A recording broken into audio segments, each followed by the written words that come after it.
নিজের ভেতর শক্ত মানসিকতা তৈরি করো, ইগনোর করার দারুণ ক্ষমতা সৃষ্টি করো।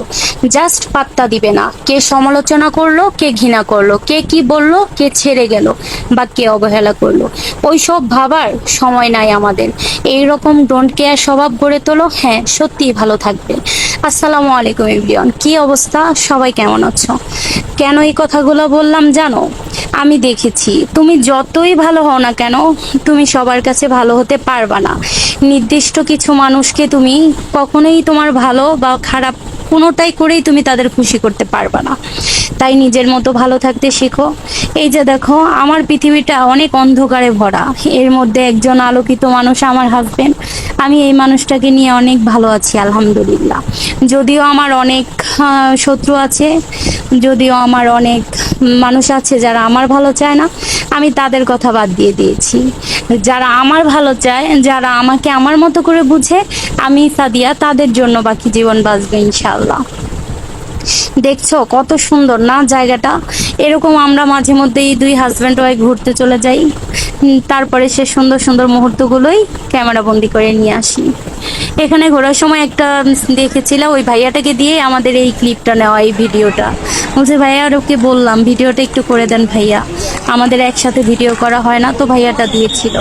তারপরে আমি দেখো, আমি হাঁটি, ও ভিডিও করে। তো আমাদের অনেক সুন্দর সুন্দর মুহূর্ত হয়। হয়তো আমাদের জীবনে কি আছে কি নেই সেটা বড় কথা না, তবে আমাদের অনেক বেশি মানসিক শান্তি আছে জানো। মানসিক শান্তিটা থাকলে হয়তো আর কিছু লাগে না। আমি খুব করে চাই আমাকে যারা ভালোবাসে এই মানুষগুলো সবাই অনেক বেশি ভালো থাকুক। সবাই যদি তোমাকে খারাপ বলে, সবাই যদি তোমার দুঃখে পাশে না দাঁড়ায়, একটা মানুষ তোমাদের জীবনে থাকুক যে শক্ত করে তোমাদের হাতটা ধরে রাখবে, বলবে কষ্ট পেও না, আমি আছি তো। দেখেছো গোলাপগুলো কত সুন্দর?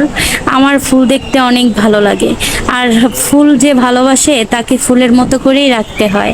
যে মেয়েটা একটা ফুল দিলেই খুশি হয়ে যায়, তাকে অবশ্যই একটা ফুল দিয়ে দিও, কারণ মেয়েরা অনেক কিছুর আশা করে না, একটু অল্প কিছুতেই খুশি হয়ে যায় যদি তুমি সঠিক হও।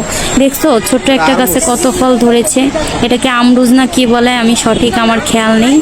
তো আমি ওকে বলছিলাম দেখো ছোট্ট একটা গাছে কত ফল ধরেছে, ভিডিওটা করে নাও। অনেক কিছুই বললাম। এটা একটা গাছ, এখানে দাঁড়িয়ে, এটা কি গাছ তোমরা বলো তো? এটা মনে হয় চালতা। তো আমি এইখানে দাঁড়িয়ে, চালতা ফুল যে এত সুন্দর হয় আমি তো জানতাম না। আসলে কি এটা চালতা গাছ? আমাকে বলো তো কমেন্টে যদি পুরো ভিডিওটা দেখে থাকো। তো আমি এখানে দাঁড়িয়েছিলাম আর ও আমাকে বলছিলাম যে ছবি তুলে দাও, সে ভিডিও করে বসে আছে। আর এই যেই দেখো তার ভিডিও করার স্টাইল, ক্যামেরা একবার উপরে তোলে একবার নিচে তোলে। তারপরে আমরা বের হয়ে গেলাম। বের হয়ে যাওয়ার সময় আবার সুন্দর একটা ভিডিও আছে এখানে। বের হয়ে যাওয়ার সময় দেখছিলাম যে একটা আঙ্কেল বেলুন বিক্রি করতেছে। তো সে অনেক সুন্দর লাগলো ভিডিওটা। তো আমার হাজব্যান্ড আমাকে বলতেছিল বউ দাঁড়াও তোমার ওজনটা মাপি। সে আমার ওজন মেপে হাসতেছিল। আবার আয়নাটা দেখে আমি বলতেছিলাম আয়নাটা আমাকে কিনে দাও, আর সে আমার ভিডিও করে নিল। দেখছো